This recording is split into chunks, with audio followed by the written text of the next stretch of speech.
So, what have been the biggest stories of 2015?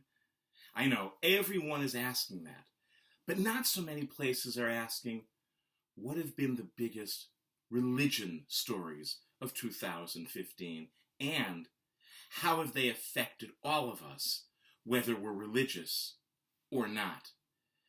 So, to me, I'm going to go with three, although I'd invite you to ask what comes to mind for you, recognizing that typically when we're asked about such things, we tend to think, according to recent surveys, over about a 90-day period of time. And anything before that, we barely remember.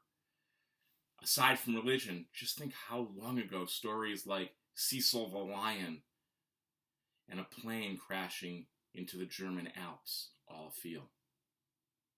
Anyway, in terms of the long arc of this year, when it comes to religion, the three stories I think we ought to be remembering are ISIS and radical Islamic terror as number one.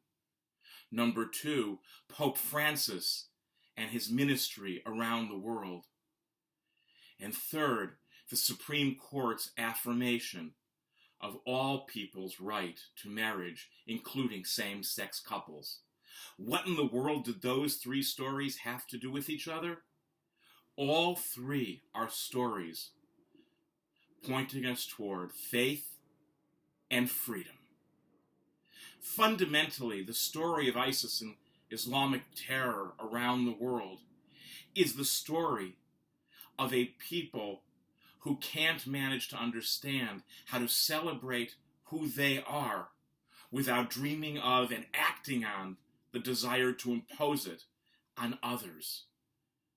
That's not about any one tradition per se. It's about the confusion between power and influence and the abuse of the former. Pope Francis is almost the exact opposite. It's not that this is a man who doesn't have opinions. My God, he speaks out about everything from immigration to global warming and on, but he does so not from the place of trying to impose power, but to influence hearts and minds.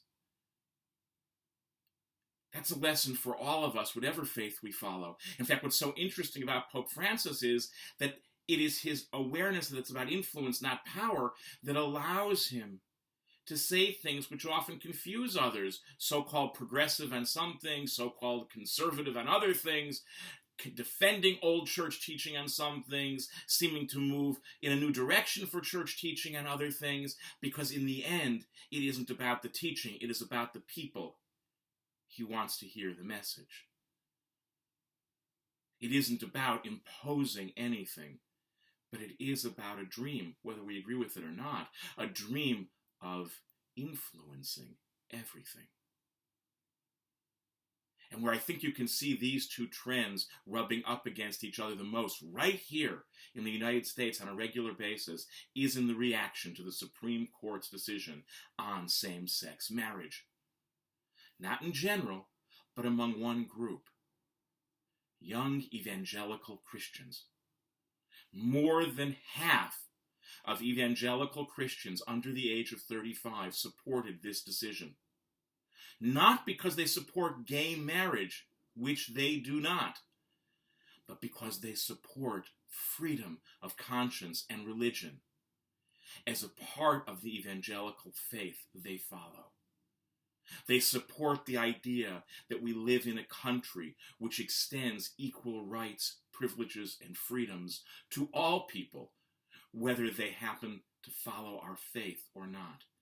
And that defending that position is not at the expression of a deeply traditional faith.